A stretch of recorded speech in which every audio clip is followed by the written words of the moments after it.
Hello, hello, and welcome back to the Who Are You podcast. I'm one of your hosts, Connor Overbay. I got my co-host, Shannon Overbay, the wifey, to the side of me. Hello. If this is your first time checking out the podcast, welcome, welcome, welcome. We're always happy to have a new listener, a new watcher, any way you guys are checking out our content.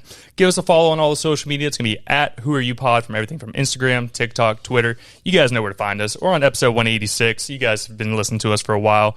Make sure you're checking out the YouTube channel as well. We have a lot of great video content on there. Besides just the Who Are You, we also have DGen Bets on there, our sports betting podcast as well. So like I said, just leave us a like, a subscribe, on follow on everything. Today, we have a very, very special guest, a gentleman that I actually watched on TV from a young age when I was actually playing basketball at the time. Today, we are sitting down with Patric Young, and to even just list off everything that we've seen from you. So let's just go through it. Obviously, a Florida Gator Final Four recipient going out there and showing off the Florida Gators, SEC analyst, speaker, author, philanthropist.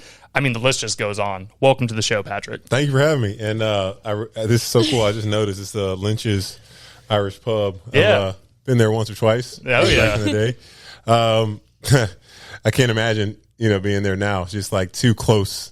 Too many people and too close. But yeah, I've been fortunate to do a lot of things and want to keep going. Feel like I've barely scratched the surface. A lot of things that I'm the first time doing. It's like the first pancake, first time cooking and then making your first pancake where, it's edible. Because you have to start.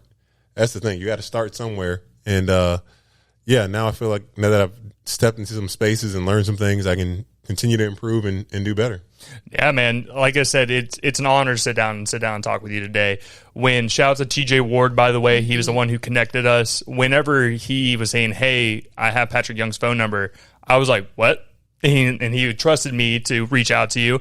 I'm sure you get reached out to a good amount of times throughout the day, throughout the year, all that, to sit down and have a conversation. And like I said, we do greatly appreciate you taking the time out of your busy schedule to hang out with us today. But before we get too far into the conversation, if there's any social media, websites, or anything you would like to plug or promote, feel free to put that out so where people can find you.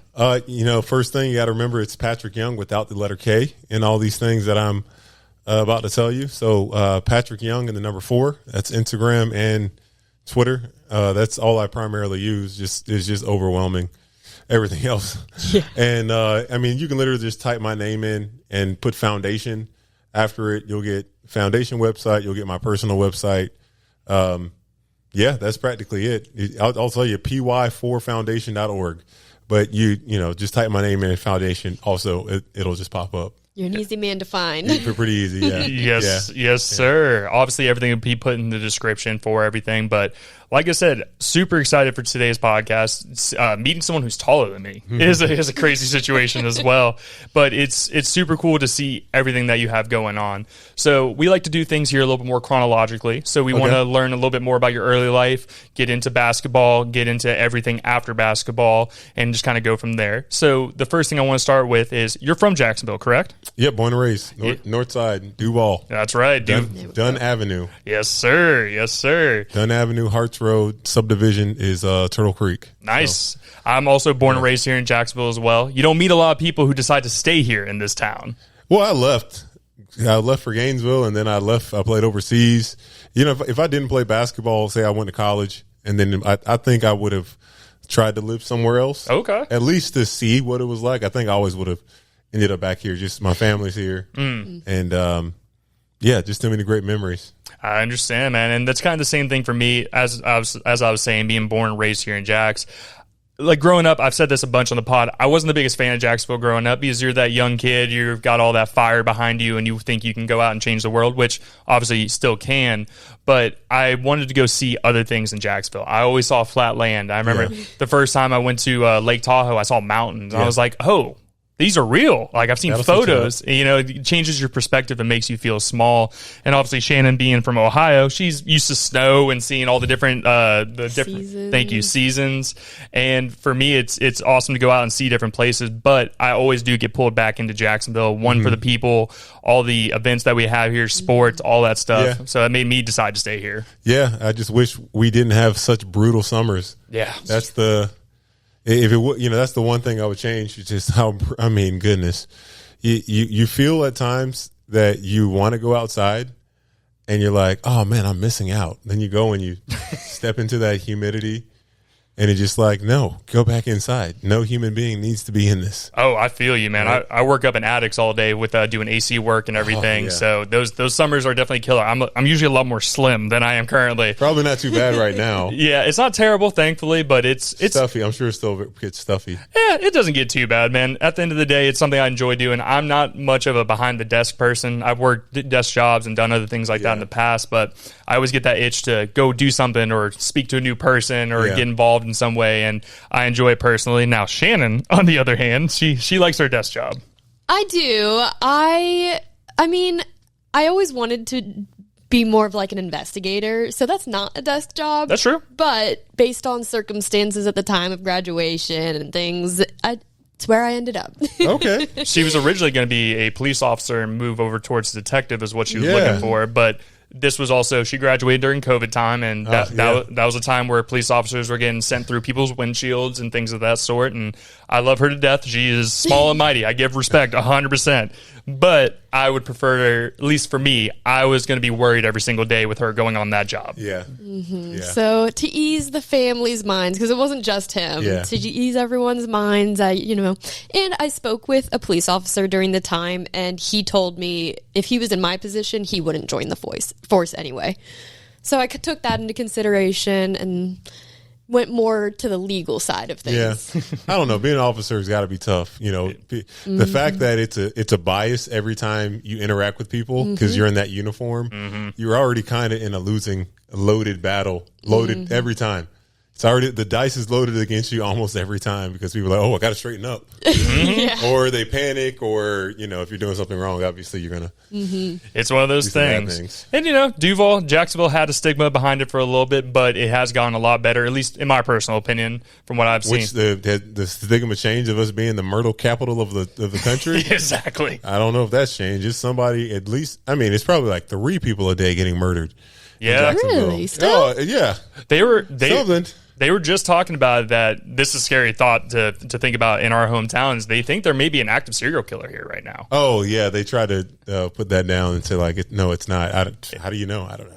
To be honest with you, as long as I just don't want to see anything and deal with that personally. As long as that's selfish. I was going to say. Exactly. I was going to be like, as long as I'm not the likings of this serial killer. But no, I hope that's not real. I thought the same thing before I said it.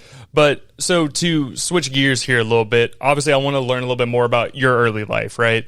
So what was young Patric Young like? Were you always an athlete, or were you more into other different things, whether maybe music, art, or anything like that growing up? And what was your family dynamic like as well? Yeah, mom and dad still in the same house, still married. Nice. Awesome. Just grew up an outside kid. We didn't, not like, on a farm or anything like that. Just the Jacksonville little suburban neighborhood, low middle class. I don't know what we are. When everyone's the same, you don't notice any difference there, and we all just played outside all the time.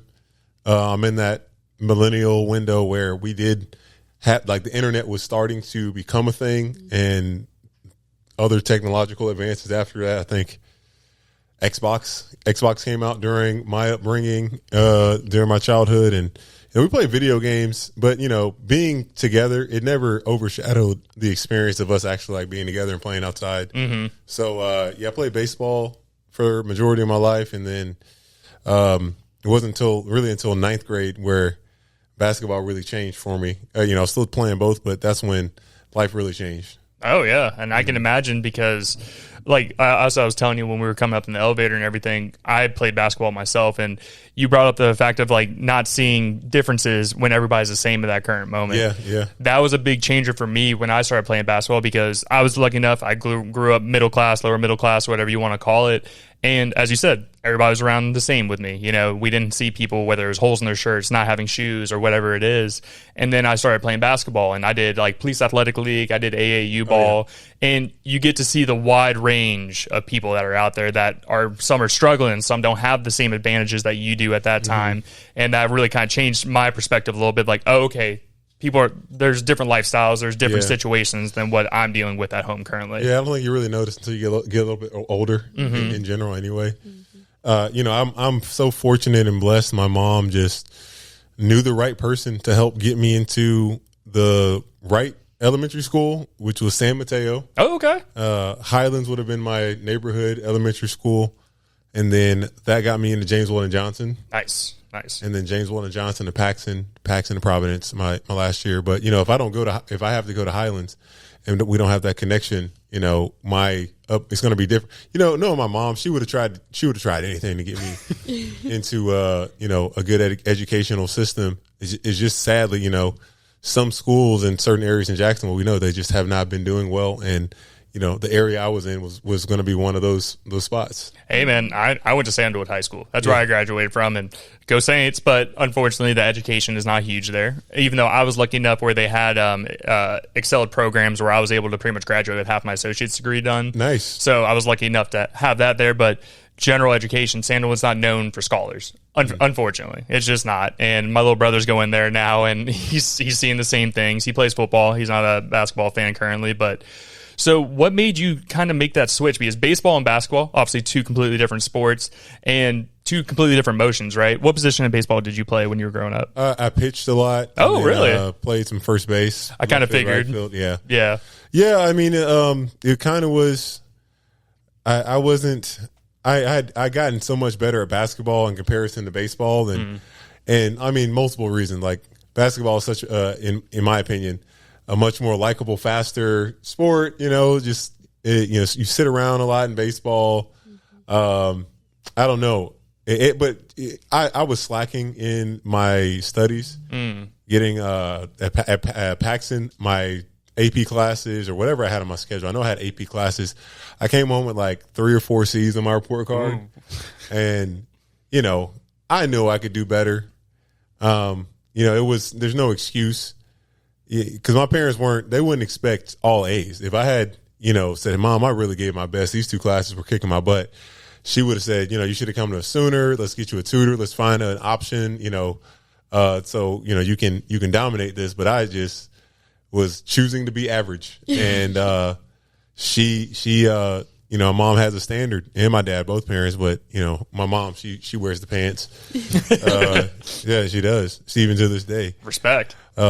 She was like, well, you're choosing to be average, so you got to change something in your schedule, and you're not playing baseball this year. You want me to tell him, or you're going to tell coach? And, I had to tell coach, and it kind of worked out because at that point I was a much better basketball player, so I was more interested in staying that path anyway. I was like, whatever. I mean, I'm going to miss baseball, and the irony is that Paxton baseball team, they went to the state championship game that year. Oh no! Yeah. They were, but it's not like it was. They were average. They were like a barely 500 team, and then something just happened in the playoffs. I don't know, and they made it to the state game.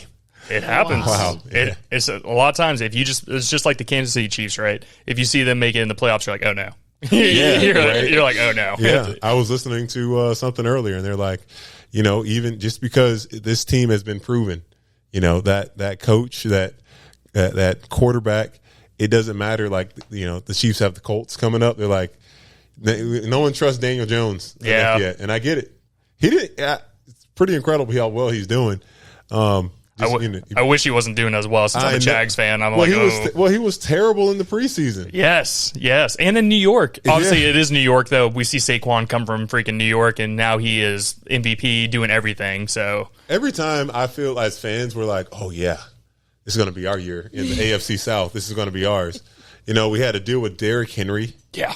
Yes, on the Titans. That's right. Had to deal with Peyton Manning. Mm-hmm. Deshaun Watson, he even got us a lot of times. Oh, yeah. Ryan Tannehill, even though he's not the Tannehill got us? Yeah, not even the biggest name. Oh, yeah, that's right. Yeah. He sure did. Yeah. Yeah, he was with Tennessee. We went to the Jags game where they played the Chargers. We were down like 21 in the first half. We were there. 27-0 at one point, right? That's right, man. We got to see that live. When I tell you, I stopped watching at halftime. I went to bed. A lot of people left at halftime. I was in bed. We were lucky enough where her boss took us over. He has a house across the river and brought us over on his boat. We had no reason or no ability to leaving. Well, we could have Ubered, but yeah, so we stayed there, and I've told this story a couple times on the pod. There is a Chargers fan sitting right in front of us, and he's like, every time Lawrence threw an interception, he's like, that's one, that's two, and I'm sitting there, I'm like, all right, because I can't say anything, you know. Yeah, what can you say? Yeah, that's the thing, you know. And then they started scoring touchdowns. I was like, that's one, that's two, and like it was a whole funny thing. Even at the end of the game, me and the guy dapped each other. Oh, you did? We were like, hey, like no hate on each other. This was an amazing game to watch. Exactly. Yeah, that's the way it should be. And yeah, I guess that ties into my story too. You know, I grew up a Jags fan. Mm-hmm. My grandparents, it's crazy. My grandparents, they season ticket holders for Gators and Jaguars home games for like 20 something years. I don't know how long it was because they would double dip. I can't tell you the number of Florida Georgia games I went to as a kid. They had a little tailgate. I wish I could remember the exact street, but now, I mean, it was walking distance. We walked from the tailgate to the stadium. That's awesome. Yeah. I mean, I just remember the ribs, the football catching. It was incredible. And I remember my last one I went to was before my first year at Florida. I think, that was one of the last times my granddad did his tailgate for the game. And, you know, it was time for me to go to the University of Florida to play. And, I bemoaned myself through all of the Jaguar struggles my entire life. I've been there with you. I've been there with you, man. You asked the question, do you remember where you were in this moment? Probably. Mm-hmm. Probably, yeah. I'll never forget the game where we played against the Kansas City Chiefs, and I think, was it the AFC Championship? I think we were one game away. Oh, yeah. And Agnew, I believe it was Jamal Agnew, caught the ball like 5 yards away from the end zone and then dropped it, fumbled it, and we lost the game. Yeah. I remember it was like, gosh. I remember being on my parents' couch just sitting there like, I just... everything left me. I was like, we had such a perfect season, man. How does this happen? Because it's so funny. Despite the bad draft picks and all the mistakes, like we've still had opportunities on the field that could have like changed the narrative and just dropped past here, penalty here. Miles Jack was not down. Yeah. Not down. I don't care what anybody says. Yeah. Yeah, being a Jags fan is, and like I was saying in the beginning of the show, we do run a sports betting podcast where we also go through all the games of each week, you know, kind of let everybody know what we're thinking. And that game where we lost to the Texans this year. Oh, yeah. 19 points ahead. I literally was saying on the podcast, I'm like, I don't even know what to say. That was horrible. And I was watching it happen. I was like, it's going to happen. They're going to come out and beat us. And for some reason... Going backup quarterback, David Mills. There's always the backup quarterbacks. That's exactly... Browning. Yeah, Browning got us too. It's a rough... But... Well, shoot, we got Jacoby Brissett. That's Sunday, right. So that's right. We're going to be okay. We're going to be okay. Hey, I called the win this past week. And you didn't call it like that. No, not like that. But I did call that they would win. So she's an optimist. But when it came to obviously getting the basketball in your hand, right? So how old were you? You say ninth grade?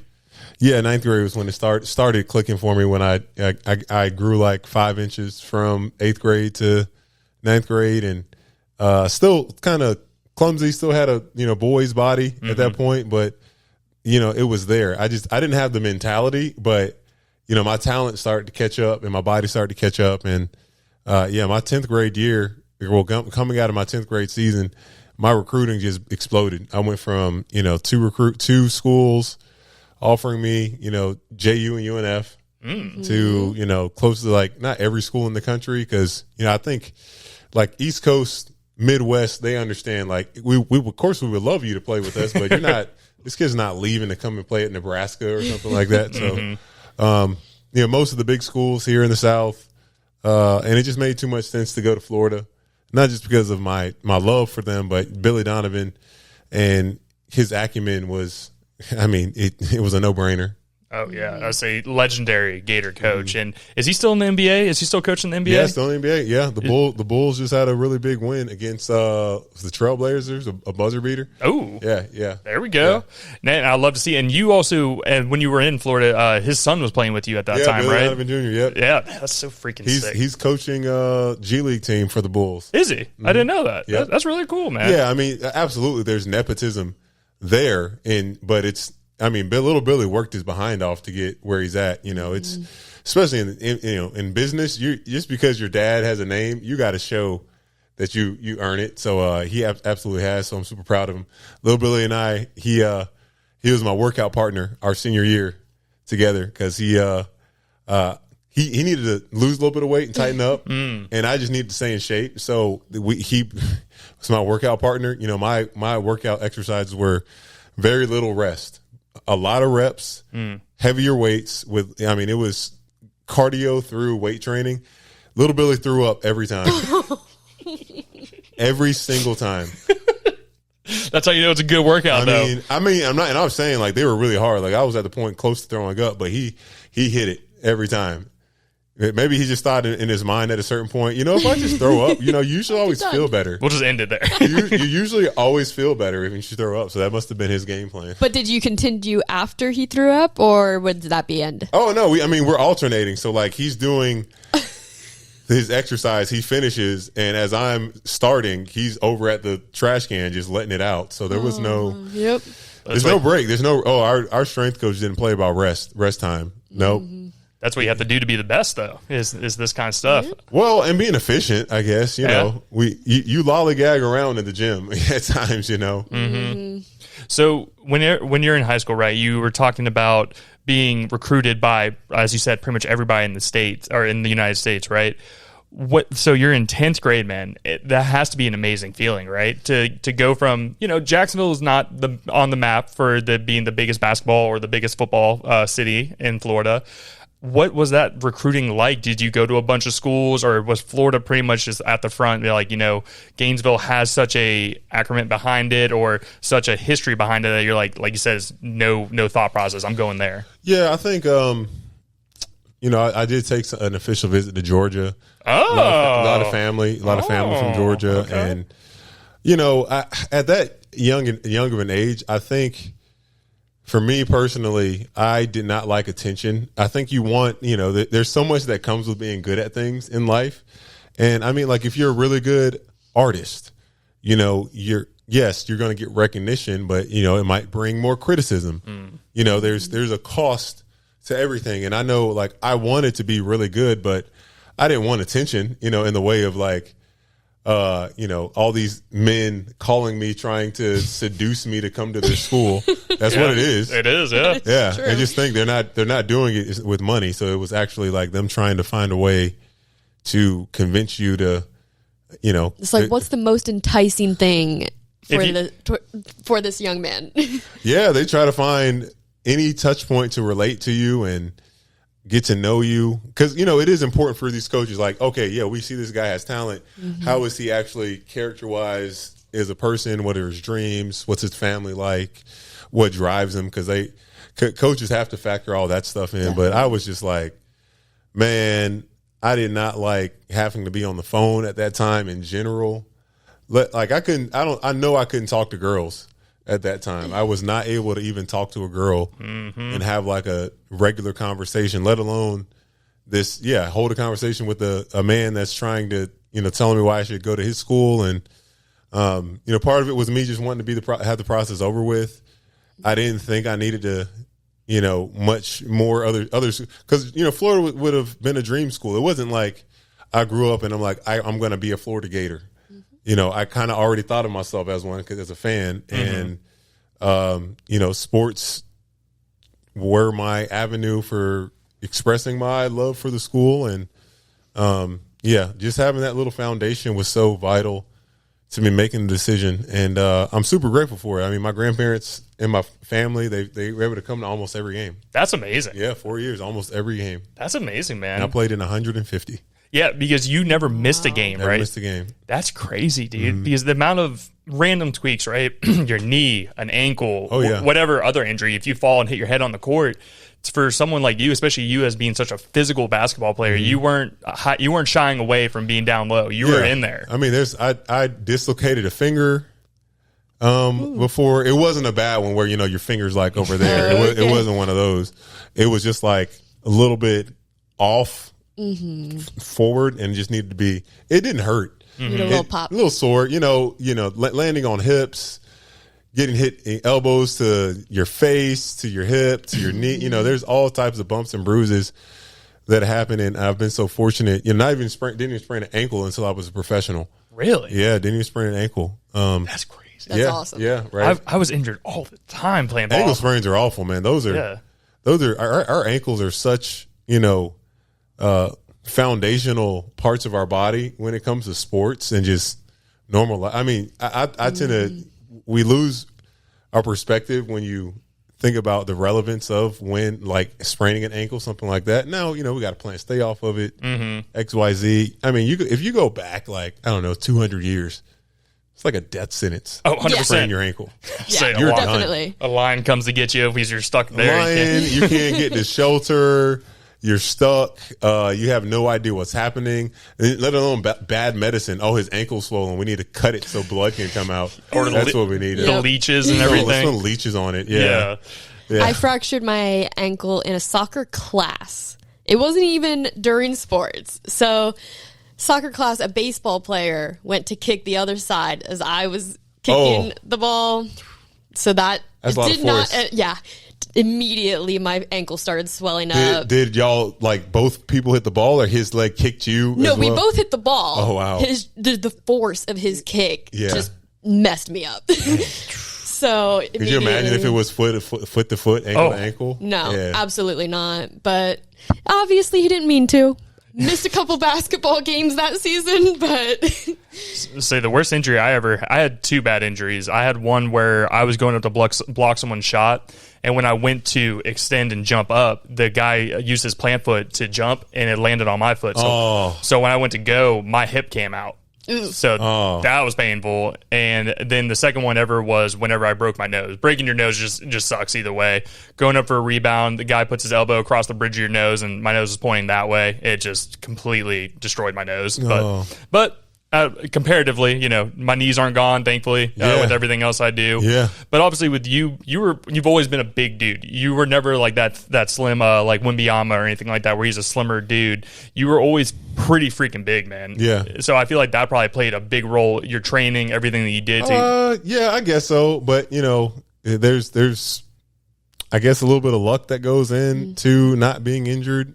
You can't prevent them all, especially like, spraining your ankle, there's with so much jumping and especially going for rebounds and guys just being around, you can sprain your ankle on your own teammates, Yeah, that's true. So it's, just been, I had tweaks here and there. I'm trying to think the only thing that really messed me up, and it was before a season, I got mono. Oh, really? And I really didn't like that. Obviously not just because of being sick, but it set back like all the work I had put in up before that point. I was playing so well. But I had to start over practically is what it was like. Yeah. Oh yeah. And when you made it from high school to the University of Florida, obviously every athlete has that welcome to the next step moment. Did you have any times when you made it to the college basketball scene, you're like, oh wow, this is a whole nother level? Or did you feel like you're pretty prepared coming in? No, I mean, I think it's an adjustment. It's rare that you see someone step into a new chapter like that of their life, whether it's sports or anything else, and they just immediately thrive. There's a lot of reality checks and identity crisis, or they're kind of like, oh man, this is hard. I didn't know it took all that. And it was a molding, growing process for me to mature through that. And, I still, I look to myself now at 33 years old and I'm like, gosh, how ignorant am I of something else? If I was so naive and so arrogant back then. Like, I'm like, dang, if I could have given myself half of what I have now back then, what I'm going to say, another 11, 10 years from now about me now, it's myself as well. So, there's a level of humility that I've learned from being at Florida. Never assume that you have all the answers. Even Coach Donovan, he still was learning, still was educating, still was enthusiastic, even though, we're doing some of the same drills over and over again at times, because we were working towards a goal, and it was a hard thing to do. And, success is hard to achieve, but it's worth it, especially when you do it the right way. And how you define it is more important, because at the end of the year, only one team holds up a trophy. That's right. So like, you don't say that every other team that didn't win wasn't a success. And I wish, which coach was this? I think it was John Wooden, one of the the standard. John Wooden, the Jesus of college basketball. Mm-hmm. I think he was asked a time ago, like, how good his team was, and he's like, I don't know.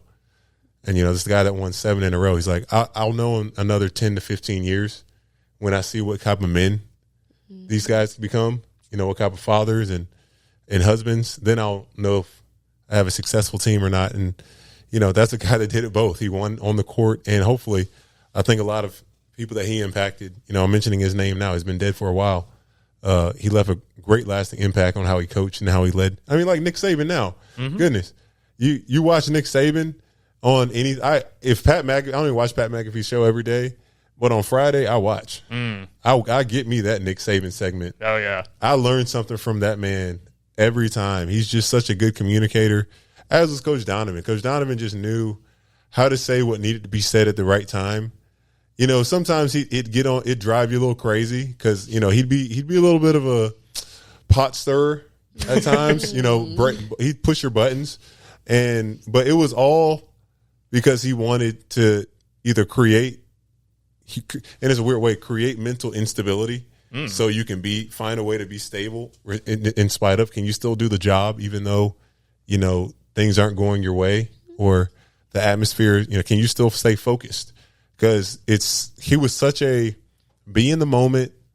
What just happened, especially in basketball, especially in basketball sports, it all intertwines. You can't do anything about what just happened. Exactly. Yes. I can't put the toothpaste back in the tube. All you can do is like, okay, it's out. What's the next step? What do we need to be doing right now? And it relates so much from basketball to life. A lot of stuff I learned from him. I bet. Because that was something I saw in either as something I read about you or maybe in a past interview of yours, was talking about the changing of your mindset when you went to Florida, right? Because, you're coming out of high school, you're the man. Yeah. McDonald's All-American. You're going in there as, if not the top, one of the top recruits. So obviously, if I was that at 18 years old, I'd be feeling myself. Right. You go in there, you're like, I think I'm the man, all this kind of stuff. And then you go there and you're starting back at zero again. Because the college basketball is a completely different realm. You're going in there to prove yourself and then hopefully make it to that the next step, whether it's the NBA, playing overseas and all that. Yeah. What would you say was the hardest part, or maybe something that you feel like your part of your game that was the weakest going into college basketball? Well, I didn't have like offensive moves. I think I just was like, because I'm trying to remember my game style of play or whatever in high school. I know, like everyone knows, I was a hook shot guy, left hook, right hook. Mm-hmm. I'm just trying to think, because at Providence, I didn't need to score. Like, we were so good. I didn't need to score 30 points a game. We had guys that, I don't even know if I led the team in scoring. I might have, but we were so balanced and so good defensively and so team oriented. And I think that is what's a disservice to the current state of like hyping kids up so early and giving them, because like, if I'm telling you how great you are all the time, you're not going to, you're going to point the finger. I'm great, so like the other 4 guys on the court, they need to pick it up because, I'm the best. And it sounds ridiculous, but I got off the phone with a buddy of mine that works for an NBA team, and he's like, Pat, you don't understand. A lot of these guys, they're so talented, but they don't have the foundational like team first mindset at all. Team first in terms of like doing what it takes to win, doing what it takes to like build trust and chemistry. Like he's like, almost almost guys that are just catching checks, and like they're so good and so talented. So teams will pick up on them, but they'll never win. Yeah. And if they do win, they're not going to be an integral piece, or they would have had something in their life that changed. Like it's just so uncanny how you can go across professional organizations and, just see how different cultures, like it does exist. The aura of one, the accountability that's within there, the drive, the technique, all that stuff. And that's across multiple platforms. I don't care if it's a hospital, or you name it. People are prone to like whatever is being marinate in there. It's going to become contagious, and hopefully, you don't let those things linger on because, if coaches allow a poison or a character with terrible attitude to just keep showing up, it's going to affect everybody else. So, yeah. Another thing with like basketball, football, these team sports, you can't have that mindset of I'm the best, everyone else needs to do better. It's everyone is equal. You work, obviously there are going to be people who are better in different areas than you are, and you're going to be better than others, but you have to have the team first mindset to play a team sport. Otherwise, go play a sport where you're playing like tennis. It's one other person. Or golf. Golf. Yeah, a single person sport. But, I mean, if you look back at some of the best teams, like for just to even talk about Florida, right, just talk about like the Joakim Noah years and all them when they did the back-to-back, Al Horford on there, they were a team. Each person brought someone up. If someone was having an off night, they would bring this person up, or the next person would step up. Or to get into NBA, right, the Miami Heat during the LeBron James days, or my favorite, the Celtics days, whenever we had Paul Pierce, Rajon Rondo, Kevin Garnett. That was the team that made me get interested in basketball. I modeled my game as a big man off of Kevin Garnett. I loved the basically the slimness, but also still being one of the most physical guys out there, always going up for a rebound. And, he had great hands, man. He had great big, and I have big hands. His hands are bigger than mine. Yeah, Kevin Garnett was a freak. He was, man. They were massive guys. Should have got him out of Minnesota sooner. I agree. We probably had a couple more championships, or even another team, the Kobe days, Kobe and Shaq, and the whole multiple iterations that they had to win those championships. I feel like another thing that's so big now is the one and dones. Yeah. Right. And we were talking before the podcast started about, there's money in college ball now, and that completely changes the whole landscape where there's kids who are 18, 19 years old who are making $1 million, $2 million to come to that school. As you were saying, when the coaches were calling you, they were, trying to learn a little bit more about you. Now they're like, hey, I'll give you $2 million to come play for my school and help us win a championship. And I think that's completely changed the landscape. Obviously, with you being an analyst, I'm sure you study this and see a lot of this and how it's really kind of changed the culture now, where one day, we won a championship. All right, I'm going to another school next year that will give me more money rather than staying with the same team to hopefully make something special. And I think that's a big problem. Yeah, I go back to it. Nick Saban said it best. It's these college process has become transactional. There's still some transformation in there, I'm sure, but the forefront, the foundation of a lot of these players being at certain schools was financially motivated. And for some, it's going to work out for some. It's not going to work out for others. Fans don't love it. Yeah. Fans don't love it. Boosters don't love it. School, the only people that are really benefiting are the players.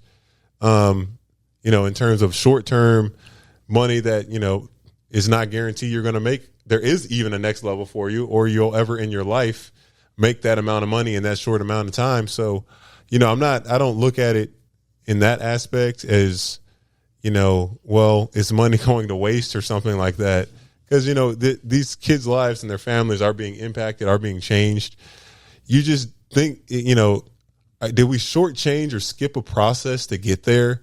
Yeah. Earning money fast, it more times than not doesn't last for people. Yep. I'm not saying just look at lottery winners. Yeah. That's why, there's been such a huge push on keeping those winners anonymous because, once you become especially in finances, you become this different level hierarchy of, the way people see you is so different. And, again, let alone trying to handle as an 18 or 19-year-old kid, who do I trust? Who's so big? Somebody else, and they might even be credible, but how can I trust you that I can bring you into my family, this third party agent, that you're going to do what's best for me? Remember Jaden Rashada? Jaden Rashada. That name rings a bell. I'm trying to remember. Tried to sue Billy Napier and Hugh Hathcock for money coming to Florida, and nothing was ever in paper. And that's right. I mean, that kid, I don't even know where he is now. Completely destroyed his career. Destroyed his greed. Yeah. And I mean, you see it a lot nowadays. There's a lot of, like I said, those one and dones that you just never hear from anymore, or there's a lot. I forgot the dude's name. There was a famous basketball player in the NBA, and now he's homeless. And and you see it across sports, right? Where these guys, they get that big contract, and then 10 years down the line, they're either homeless or some people have issues with other things. And it's sad to say, because I think of myself, right? I like to, especially as me being more of a grown up now, including Shannon as well, I would like to think at that time I would know what to do. But being 18, 19 years old with that much money in your bank account, all the thing, you basically, nothing is off limits to you. So I can see how things kind of derail over time. Yeah. That's the biggest thing. Nothing's off. I couldn't even imagine. It'd be the same. It'd be the same. If I was 18 years old, $1 million, I'm gonna have a nice car. Yeah. I'd have Jordans and all this stuff, and it wouldn't be. It would be tough to trust, I think, in letting in, because you're already an athlete at the university. There's going to be people that want to be around you that don't necessarily have the greatest intentions, and you just got to figure it out. You got to have safeguards. Hopefully you're a good judger of character, and also you've learned the ability of saying no. That's a big thing. It's the big one. The power of no. The power of no. That's something I've had to learn over time as well. Is like with doing this show, we do it weekly, right? We post one every single Monday. And there was times where I was doing 4 in a week just because I didn't know if I'd be able to get that person back, right? Got you. Yeah. And like even with me and you, right? Like, thank you for reaching back out. We had this scheduled a couple months ago, and I remember I think you were in a car accident at that time. Sorry to hear that. I'm glad to hear you're okay. Still dealing with Allstate not trying to pay out the claim. Oh man, goodness. She went through that. She was in 2 car accidents in the past couple of years and had to fight that, but luckily she worked for a law office that deals with that, thankfully. Yeah. But no, it's serious, man. These insurance they're holding up companies, $10,000. Like, that's not enough to hire an attorney. Exactly. It's not, And that's crazy to hear, because normally those policies are like tendered immediately. I know. That is so weird. Who is your attorney? I don't have an attorney. I could have one. That's why. I could get one, but I don't. Technically, I don't need, because I even spoke. I technically don't need one for this situation. No, absolutely not. Yeah, I mean, the guy is like, man, you shouldn't have to retain representation for this. This is a pretty straightforward case, but it's not $1 million either. No, it's $10,000. Yeah, I'm just trying to get made whole. That's it. And that's why, that's it. Like, insurance companies, vampires anyway. But they seep a person who doesn't have legal counsel and like does this on a daily basis, and they're like, they have no idea what's going on. We're gonna shortchange them as much as we can. That's the only reason. But there is absolutely. Did you have issues with them answering the phone? So that's what my problem was. I can't even get the people to answer the phone or respond to the email. Yeah, a lot of times the direct adjusters handling that case, they take a lot of vacations. She is, yeah. Gosh. That's so dirty, man. I hate that. But you definitely don't need to hire an attorney and spend a third of any settlement. Yeah, a third of it goes to, exactly. It make no sense. And plus, how long would it even take? That's a good It's already taken a long time anyway. That's I mean, it took a year for her almost a year from one accident to get her payment. Wow. And yeah, that was the first. Were you on their butts every day or everywhere? Did you kind of like, all right, let me just try to? Well, working in the law firm, so I did let them handle it just because it is what it is, But the first one, it was literally, what are you doing? Call this week, next week, the week after. If they're not answering, call every 2 days, every 3, definitely is a problem. And I mean, the second one wasn't even that easy either. And she got injured. Funny enough, right down the street, literally 2 seconds away from home, she's going down, and then a car pulls out right in front of her at a light that wasn't even green yet, and just T-boned her. She just got the new car that she got from her last insurance. Got totaled? Yeah. Completely smashed. She calls me freaking out, crying. All I hear in the background, I'm over in Orange Park, I'm working, and all I hear is like someone saying, "Get out of the car," blah, blah, blah, blah. And I'm like, what in the world's going on? And she like shattered both of her wrists. A nurse had like pulled her out. And it was like the whole front end of her car was gone. It was completely gone. It was bad. But that one, because my injuries were like, I fractured this wrist and my thumb, I had other injuries already, but because of how serious it was, they were like, okay, maybe we'll go ahead and just do it quicker. And you were lucky enough to have a off-duty police officer that happened to see the whole thing. So certain things like that. But no, man, it's a scary thing. Obviously, car accidents, all those things are major problems in this world. So to go back into your life, obviously, I know we're talking about car accidents here currently. Is it all right if I bring up the situation and everything? So if you don't mind walking us through that day, right? Well, I'll just go, it's pretty well known. I was in a car accident some time ago and, really go from being this kind of, 6'9", still the height hasn't changed.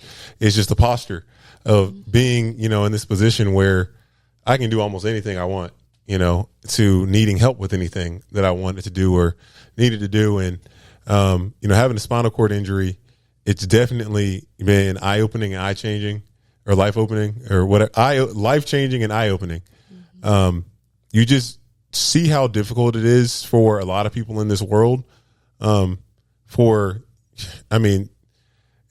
reading this the other day, a huge thing, dynamic for us to, it's in the Serenity Prayer, but also this was in Marcus Aurelius's journal.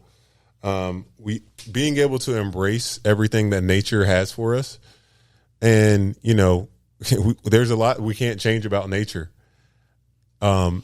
You kind of just have to accept. You cannot accept what nature is going to do, but it's going to make your life a lot more miserable.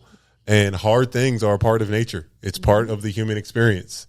You don't get to pick and choose so many factors and things that happen in your life. There's plenty of people that are going to be listening to this that, I would bet every single person that listens to this drives a vehicle. It's the most dangerous thing we do. And, I hope it encourages people to, continue to drive safely on the roads. But, in all of our lives could change in one day, just like that. And, it's just giving me the perspective to go back to sports and Coach Donovan. I can't change the past, can't change what's happened. I can make the most out of today. Every decision I make today, I think it affects my tomorrow, affects my future, affects the way I see myself. The man and person that I want to be, it was never connected to what I did. How I show up is far more important, and the consistency in that, and really cherishing the beauty of life, because there's a lot of ugly, but there's a lot of beautiful. And amor fati is a Latin phrase, to love everything, to the love of fate. I'm not a fan of driving when it's so dark at night, but it'll make me appreciate the sun tomorrow more. I don't like daylight savings. I don't like the fallback. I'm not a fan either. Yeah. It sucks. Yeah. Can't we just vote to say no and no? Yes, just leave it. But there's states that don't do it. Yeah, I thought that was a thing 5 years ago where they're like, I think we're gonna get rid of it.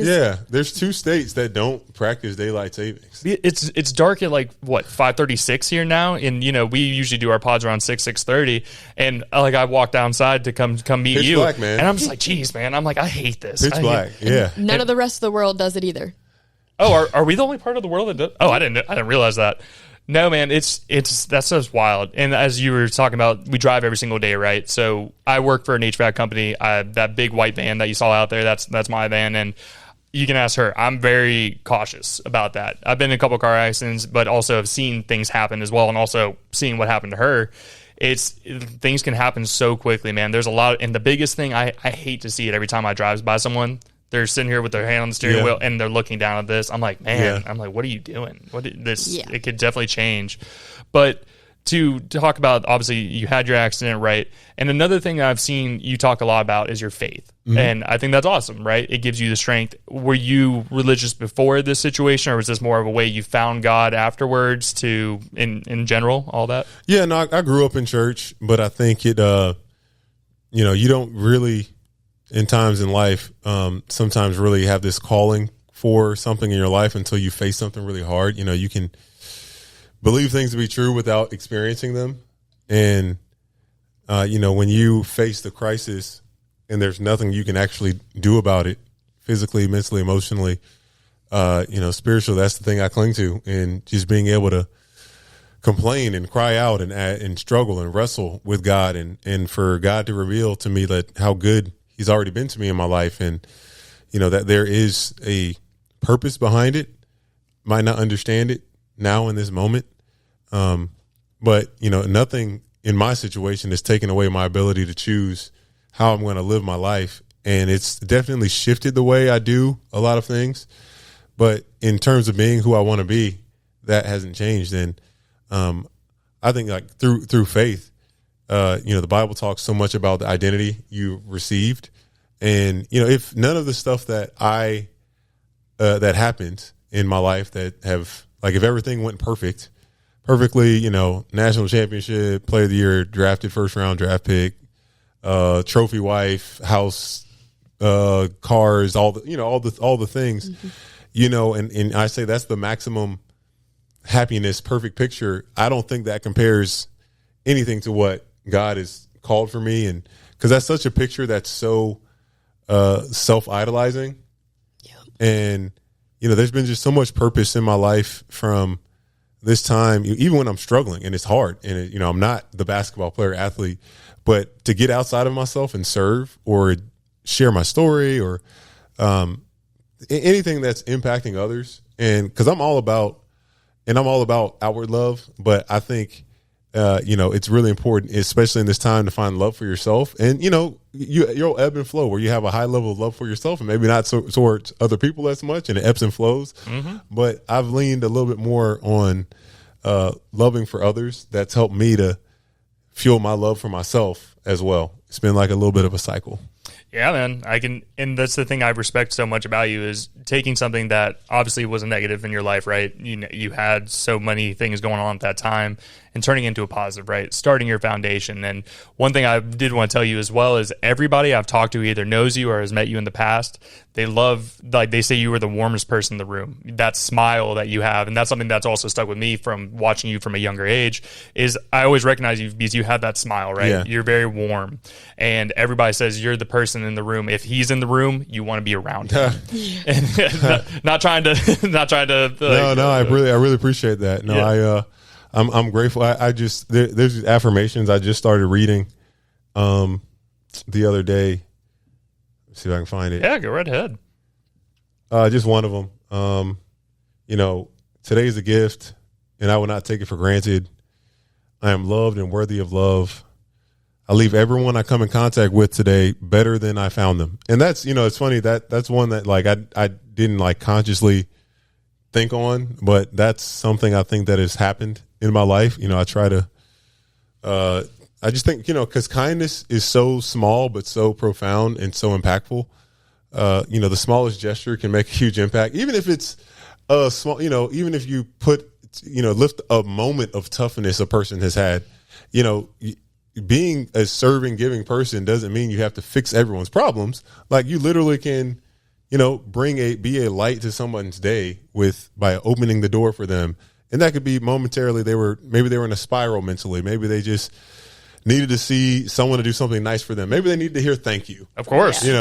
Simple things like that. And that's why I love that so much, because as human beings, we're so capable of those moments and it should flow so naturally. Like there's no requirement to being kind. You just do it. Mm-hmm. And I try to lean on the side. And I was telling my, she's not my girlfriend, but maybe close, hopefully here in a little bit, working it out. Mm-hmm. That, you don't need any training or anything like that to just start loving people. You just start doing it. And that we're going to lean on the side of assuming the good in people, because we don't want to become cynical coming into situations where we're meeting strangers and, the guard's up. We're so likely to I want to put my guards up after you've shown me I need to. Mm-hmm. And then, did I see enough of you to say, okay, they just made a little blunder, or do I need to keep these guards up and maybe walk the other way, have some boundaries, space from this person? Because, there's times where you just, you don't stand strong enough for yourself on something and you let things slip. And before you know it, you're around people that aren't being warm and lifting you up and lifting your spirits, and you feel drained. So I just try to do a really good job of checking my energy. The morning time is the best. It's the best time to set the tone for the day. Absolutely. Yeah, mm-hmm. Yeah, without a doubt. No, man, I 100% agree with you. And this is something Shannon knows about me. As I've gotten older, I've gotten better with it.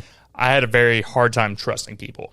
I would keep people kind of at arm's length. And even though I'm a very happy, jovial person, and Shannon's very happy and jovial, she's a little bit more of the reserved side, where I'm a little bit more extroverted. I'll go out and shake people's hands and stuff. But it took a little bit because I come from a divorced family. blah, blah, blah, stuff behind that, right? Where, you're the kid that's getting passed, hey, grandma needs to watch you this week. Hey, your dad gets you this week. Hey, your mom gets you this week. So I always felt like I didn't really belong. That was kind of a thing. I always felt like I was the nuisance that was getting handed off to someone else until I've gotten older. And, I've seen where my parents had to do that to make things work. They had to work. They had their lives as well outside of just me. And as I've gotten older, I've learned to kind of trust people a little bit more, right? Face value at first. Meet them a couple times, learn a little bit more about them. And now I kind of live in the world of kill people with kindness. Yeah. That's something I've had to work on a little bit, because sometimes I would think something and say something and I was like, ooh, that was rude. Stop. Like, don't say the first thing that comes to your mind just because you are. I'm very truthful on that. But even with what I do for a job, right? Most of the times I come in, your AC's messed up, right? I'm basically asking you to give me money out of your pocket. And that's a very hard thing and a very awkward thing to do. And what I've done now is just build that relationship with people. I'm not just the tall dude in your house fixing your stuff. I want to get to know a little bit more of your story. So next time I come in your house, you know me, right? Right, I'm telling you the truth. Yeah, and it goes back to, and I'm trying to work on this now. Let me try to make every relationship transformational. Everyone, not even if it's a transaction and like going through the drive-through, it's still maybe it's transformational still to like ask that person how they're doing today, because it's so simple to just like, all right, I'm just ordering food, picking it up, to like not be human for a moment. And if we want to counteract what AI is doing, we need to make sure we're being more human in the moments, right? That don't overlook any of those moments where we can connect with a human being. And when I say transformational, I'm not like full transformational, but like maybe again, I'm saying like that person was probably having a hard day and you're the first person to ask them, hey, have a good day, ma'am, that's been flipping burgers and dealing with rude people all day, And you're like, you know what? I can show back up to my job tomorrow. Mm-hmm. I mean, the main places I would see it is, one, I see a lot is older people, right? Maybe their family doesn't live there anymore, or maybe people have passed away that there was their family, and you're the only communication that they get with someone for the day. Yeah. That's something I had to teach myself, because as I was sitting there talking to people, and love older people, but they would tell me a lot. They would go on, and I was like, I was probably the first interaction this week they've had, really. So I've had to teach myself to be like, okay, talk to these people. Another thing I've saw as well is I worked at Narcotics Anonymous and AA centers as well whenever I was doing community service work for high school and different times like that. And in my mind, I had an idea of what that person looked like or what that person was. And then I would go into the room and I was like, oh, a lot of them look like me. A lot of them are 16, 18, 40, and they just made a bad decision, and whether it's got hooked on something or, they're homeless or whatever it is. And I had to sit there and think, I'm like, you have to take each person as a different situation. Without a doubt. Because we've all been down on our luck once or twice. Yeah, for sure. So it's definitely one of those things. And I know there was one question that Shannon had, the empathy one. Oh, yeah. So I saw you were speaking about your foundation, and you were saying it's really to promote empathy and sympathy over pity. And I really loved that, because I feel like a lot of people, when they see your situation or some like similar situations, they're just like, oh, that's so sad. But you can still do a lot of things. Yeah. You still have your life. You're still a very vibrant, happy person. And that was a very... Yeah. It kind of drives you a little insane, because it's like, I was at the Gator game the other day having a really good conversation with a safe agent, one of those safe people, the security people. And then this firefighter came up to me and was, the conversation was going in a great direction. And then like, you can tell, like he asked me then a question, and, his response was pity. And it's just like, bro, like, for one, what does pity help? And like, I'm happy over here. Like, why are you trying to bring my mood down? Exactly. And I don't think people mean it, but like, it takes a lot of fortitude and mental strength and healing to be like, all right, I feel comfortable enough going outside of my house now. And, a factor in that is like, dang, I'm going to have to deal with people that are going to say rude things. It's, you have to, it's expected, don't expect the unexpected, expect what is going to happen. People are going to say things that might not be the most sensitive, and it's, it's not out of a good, it's not most of the time ever out of a bad space, but it's not my responsibility, to teach people, how to speak. It's, but it is my responsibility to set boundaries and also, like, if someone says something that's, in the opposite way of what I feel, I always point it back to gratitude, because he showed some sympathy for me. And I was like, man, you see people that don't make it all the time. I'm here. As a first responder, you see people in their worst all the time. Like, I don't need your pity. I don't need it. The people that have passed, their families need your sympathy. They need, keep praying for them. Like, I'm solid. Still got health things to improve on, and it's a slow process. But, like, in comparison to so many other people in the world, I'm doing fine. Yeah, and you're just like, it's just another person. Mm-hmm. It's not just because you're in a different situation, you can't have a conversation like a normal person. Yeah.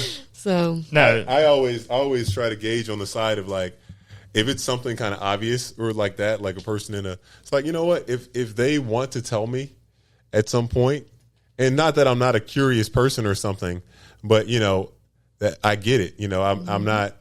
It's like asking a woman to, how was childbirth every single day, like, goodness, they don't want to relive that.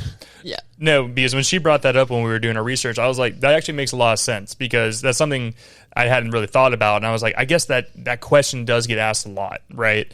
And it's like, I'm more of a person than just that situation. Obviously, with everything else you do, man, you're all over the place. So I think it's really cool that you've turned it into something way bigger than just yourself and helping out other people. Yeah, I mean, and the thing is, like, all of us would say, like, some of the best stories and people that we follow or whatever that have inspired us, they face some tough something that helped them to get to where they are. And, I would like for people to look at it that way, like, what can come from, what Patric has faced. And, I've already seen the goodness of it. And, I just want to keep going, keep doing whatever comes my way. For me right now, it's the SEC Network. Yes, sir. That's coming up, basketball season, and a few speaking engagements here and there. So just going to maximize those, and hopefully see the Gators and our guards make some shots, and we flip this season around. Yes, sir. Definitely excited to see it and keep going on, right? And obviously coming off a national championship, that was huge last year. Huge for the program. It's amazing to see Florida get a trophy anytime we can. We killed in track and field most years, almost every we dominated track and field. Almost every year. Yeah, Mouse Holloway. Yep. So we are getting closer to the end here, but I wanted to make sure I asked you a couple other things. Obviously, please talk to us about your foundation, right? The Patric Young Foundation. From what I saw there, you basically help support like life after, whether it's spinal cord injuries or catastrophic injuries. Mm-hmm. So what's the whole behind it? I guess, what all do you guys do? How do you help provide help? All that stuff. Yeah, going through my injury, I am so blessed. I was actually with had a doctor appointment today, and my caseworker, we were talking about another person she knows, and she's like, Patric, your story, like, you have really good insurance, a workers' comp, a good workers' comp. If you didn't, my situation would be so different.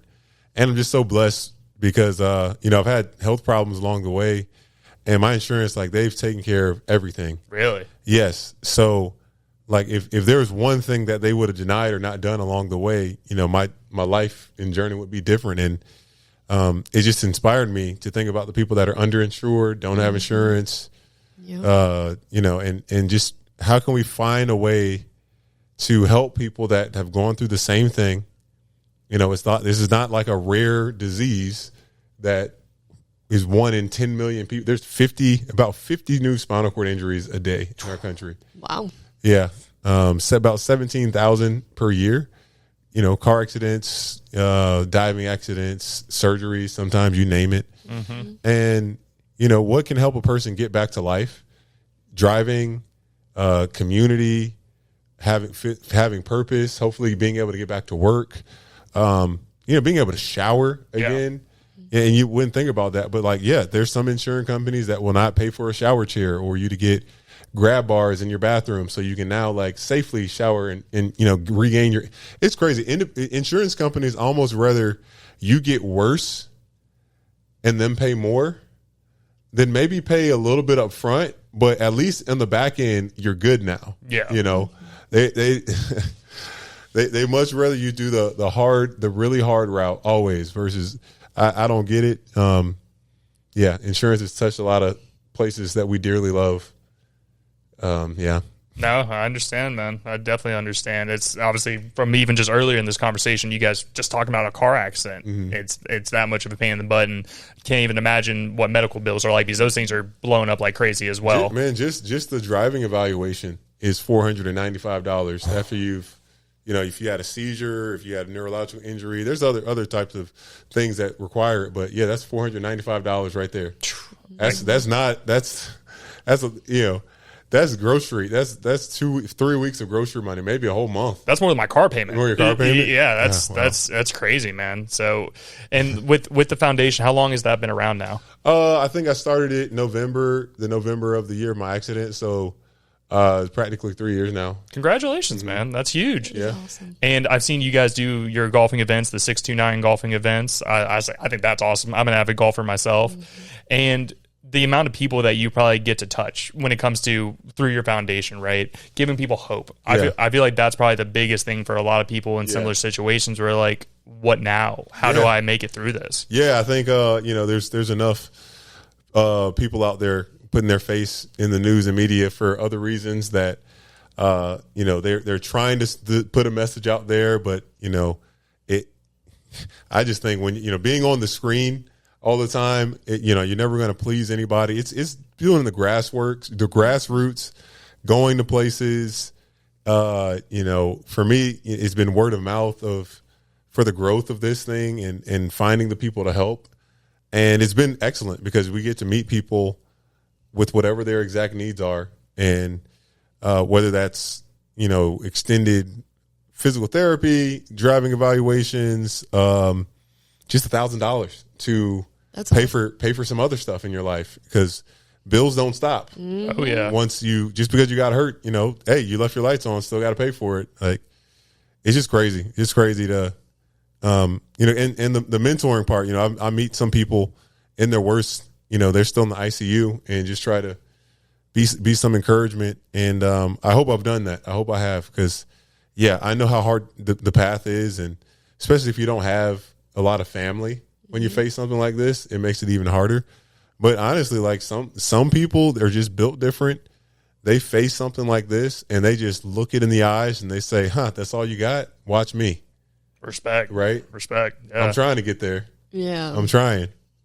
So when it comes to this, obviously with the injuries and everything else that we've really talked about, how do you keep your mental health where you need it to be, right? Because that's a big thing that I talk about, and luckily shout out to BetterHelp, one of our sponsors.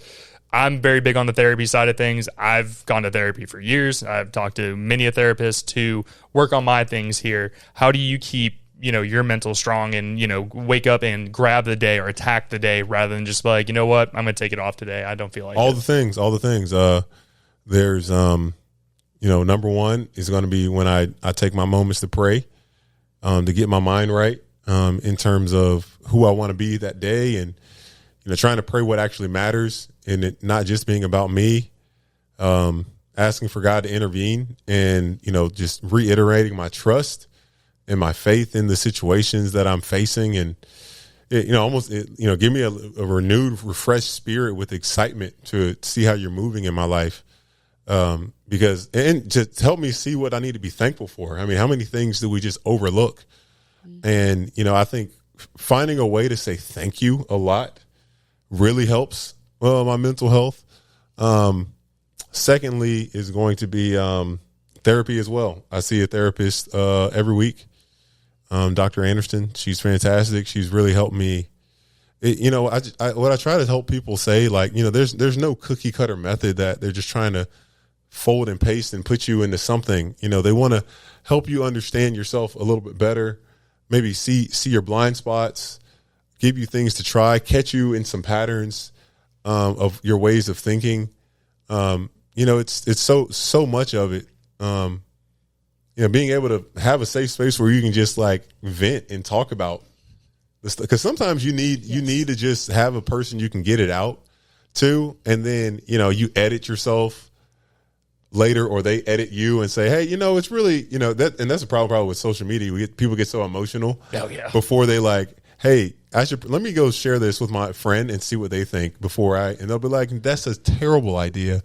Don't do that. Don't put that out there. Exactly. If you have to write a letter, burn it. Yeah. Or something like that. It would save a lot of people jobs and shame and reputations. But and lastly, talking to my friends, I have a great group of brothers in my life that if I'm struggling or something, I can call one of those guys. We can talk through it. I can hear about what's going on in their lives. Like, it's all those things, all those touch points. I think they're all important. I would not say one is more important than the other. It's going to ebb and flow in your life when you need more friends, or when you need more faith, or whatever that thing may be. You might need more therapy. You might not, I don't think you need therapy all the time, but for the time period and frame where I'm at in my life right now, I know I need it, and it's been tremendous. And I think it's good to get that stigma away, because I feel like, say, early 2000s, right? Just 20 years ago, therapy was not, you would talk about in hushed tones that you were going to therapy, right? And now it's better to really talk it out, right? That's why I'm so open about it. And I also talk to a lot of men here on the podcast to talk about that, right? Because we all like to think of ourselves as machismo and strong, and we all are, but we all have these moments, man. There's been multiple times where when me and Shannon first started dating, right, I was that guy. I was that, oh, I'm strong, I can beat this, I don't need help or anything like that. And then she would find me in the shower crying. Really when she knows it's starting to get bad for me is I get quiet. I'm very much talkative. Me and her talking throughout the home, or we're doing stuff, or we like to go out. When I don't want to do anything and I'm just quiet, that's when she knows my mind is turning, something's going on. And to be honest with you, this podcast has helped me really put out a lot of stuff, man. That's great. I say it gives me something to look forward to. Love that. Yeah, because for me, it's idle hands is when things get bad. Yeah. I like being busy. Busy is a good thing. Not running away from problems. Yeah, we tend to struggle these days with boredom and just idleness at times. Yes, sir. I was on the phone with him. He's like, on my way here, he's like, he lives in West Palm. He's like, I have 33 trips where I've raw dogged. And I'm like, what? He's like, yeah, no music, no audiobooks. I just drive straight with nothing. Respect. Just being present. And I'm like, that's amazing. That's a superpower. That is. That's a superpower. I listen to podcasts all day long with what I do for a job. I'm a big Barstool fan. I listen to sports radio all the time. And I haven't given Barstool a chance. I'm a big McAfee guy. Oh, I love McAfee. If there's a podcast you're going to listen from Barstool, being a sports fan, I would say Pardon My Take. That's the 8 a.m. one, right?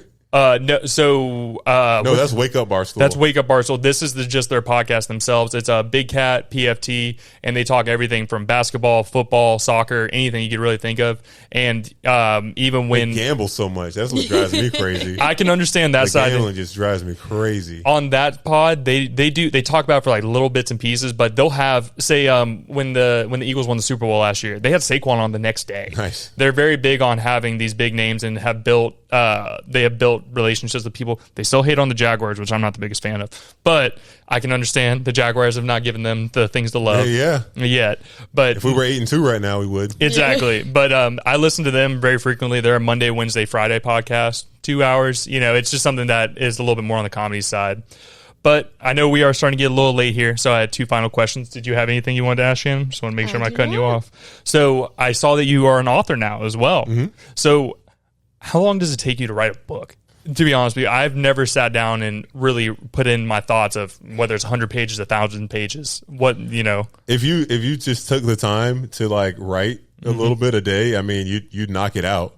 But it was supposed to take me 6 months. It is actually 2 years since I released my book now. Congrats. Which is crazy. Probably, I don't know how many copies. It's not a New York Times bestseller or anything. Hopefully it'd be cool to achieve that for my next one whenever I write that. But it should have taken 6 months, but I got sick and was in the hospital in 2023 for a long time and wasn't able to finish it until October of that year. Yeah, it was a great process. I think I know a better way to do it now. You just have to, I think, pray about the direction Because I'm not gonna what I want this book to look like. I want it to look a little bit different than the one I previously wrote, Sit to Rise. But I don't want it to be like, I'm not going to write a 250-page book. At top max, it's going to be 200 pages. That's respect. Yeah, I mean, 200 man, pages. To put 200 pages together, Yeah. I respect that in general because I always think that's such a daunting task to, I used to write papers for college. Dude, and the most daunting part is how much it gets edited. Oh, that's true. Yeah. That's very true. It probably, the book, it probably got edited 15, 20, 25, 30 times. Mm-hmm. And just the punctuation, all that kind of stuff. That's the part where you'd probably lose me very quick. I'm like, oh wow, I didn't put the comma there or semicolon, whatever you want to call Google it. Sheets, man. That's right. Google Sheets. That's right. Well, Patric, it has been amazing to meet you, by the way, man. Amazing. Thank you so much for Appreciate taking y'all. the time. I do have one final question, Yep. and I'm actually changing the question this time. So I usually ask, what do you feel successful, and if you do or do not. But the reason why I'm changing it today is from just sitting here talking to you, man. You have so many amazing things. You're obviously changing lives. Anytime, the amount of people I've talked to that have spoken very positively about you has been awesome. So it made me very excited for someone I go from watching on TV to not even thinking I would be sitting here with you today is really cool. So I guess my final question is, how do you define success? How do I define it? I was talking to someone the other day, and they asked me, what are you afraid of? And I think there's parts of my life that I still want to achieve. I want to experience that I haven't, and I think I'm afraid of not experiencing those things before in my life. And I don't know, like defining success is for me is never the acclamation of things. Experiences, relationships, those are vital to me. I think maximizing what you've been given. That's the good and the bad. That's what nature's going to throw at you. How well did you handle what nature threw at you in your life? That's the good. That's the bad. Did you come out bloody? Did you come out on top? But most importantly, I've heard this said in a different way. Being loved and being respected by the people that know you the most, that know and love you the most. So, it's hard to, when it's your older sister that grew up and watched you do stupid stuff to get them to like, look at my brother, look, he made it, So, I want to start a family one day. That's something I would define as success from one aspect, but then, you want to be a good family, a good husband, a good wife, or a good husband and a good father. And there's many aspects, but I feel like I'm chasing after a version of myself and just ambitious to be great in all the things that I've been blessed to do. And I'm not perfect. I'm not going to achieve everything, but I am striving for it. I totally understand, man. And the reason why I ask that at the end of the show is I ask every person, anybody who's ever been on here, because everybody answers it differently, and it gives you a good little snapshot of what they find important. Mm-hmm. Some people it's money, some people it's growing their business, some people, as you said, it's your family. Like what I define success is I try to be a good husband, right? I'm not perfect in any way, shape, or form. I know I pissed her off in some way, shape, or form, but working on that, right? We're very big on communication. Obviously, we do a pod, but besides this, outside of this, we talk very deeply. And also, as you said, being respected, right? I always like being the youngest guy in the room because it's not me trying to prove myself, but I want to be that leader. I want to be, whether it's leading someone for help, mental health, or helping train a guy at the shop to make him his best self so he can achieve his goals. That's really my definition of success. I'm also very lucky with the community around me. Parents are here. I have a group of friends, as you were talking about. I have a group of 4 buddies I've known for 20 years, and we still hang out every weekend. It's awesome. And it's just one of those things. So that's how I personally define my success. But there's still things I want. I still want to grow this and be as big as possible. I still want to, buy a house and do all those things. The American dream, I guess you would say. But it's like I said, it's been amazing. Buying a house is a blessing and a curse. I'm a little worried about it. Especially here in Florida, man. I know a lot of people like to move down here and think it's cheap. It's not. It's definitely you got to fix everything yourself. Jacksonville. Oh yeah, I know, right? Yeah. There's no more. Hey, owner, your sink is messed up. Come fix it. Yeah, that's a very true statement. It's all you. But I guess there's since you're a handy guy. you're going to be able to fix a lot of things and save a lot of money as well. I'm decent about it when it comes to general contracting. I'm not all the way there. I can fix your AC. I can do pest control and other things I can work on. But say if I needed to install those cabinets, that would take YouTube University's coming in at that time. YouTube University, yeah, absolutely. The buddies come in handy too. They know they have their own skills. But yeah, man, like I said, thank you again so much for your time today. It has been amazing to sit down and talk with you. And obviously, if you ever have any events or anything going on, man, let us know. We'd love to come out and support in some way, shape, or form or anything like that. Well, we'll probably do our Rep to Rise event in the summer again next year. Usually do it the month of June. It's something that's centered around, my accident, the date, but we use the whole month to fundraise and, same things, gratitude, humility, gratefulness, thankfulness, intentionality are what we try to cultivate and end up raising a lot of money to go right back into this community. I love to hear it, man. Say, make Jacksonville strong, help the people here in our community. Jacksonville is a beautiful place. It's getting better and better each year, so I'm super excited. Stadium of the future. That's right. Yes. That's right. Well, before we get out of here, let everybody know if there's like a donation link, if there's any way they can help, what's the best way to support you, all that kind of stuff. I mean, just py4foundation.org. You'll see a pop-up that comes on your page. Like we have an event actually tomorrow. Oh, nice. In Gainesville, trying to raise $30,000 for Brooks Rehab. But it's going to go from this Friday, next Friday, from this Friday, next Friday. But yeah, just Patric Young Foundation. Just type that in, and you'll find all the things that you need to know. I love to hear it, man. Well, like I said, thank you for your time today. Wish you nothing but continued success, and we are excited to see you continue to grow and strive for that perfect success for you. Yeah, man. So, guys, make sure you guys go give them a follow on all the social medias. Check out the website; it will be all linked in the description below. While you guys are doing that, make sure you guys check us out on all the social media. It's gonna be @WhoAreYouPod. We sit down with local athletes, business owners, entrepreneurs, nonprofits. We're big about promoting local Jacksonville. So leave a like, a subscribe @WhoAreYouPod for all the social media, and then Who Are You podcast for the YouTube channel. You guys will be able to see everything from the Who Are You to the DJ Betts podcast on there as well. And then my final thing is, if you feel like you would be a good fit for the show, you're a business owner, entrepreneur, an athlete, a mix of anything, feel free to shoot me a DM or you can email me. It's going to be whoareyoupod@yahoo.com, and maybe we'll have you guys on a future episode. But as I say every single week, y'all, thank you so much for checking us out. We'll see you guys next week. Bye.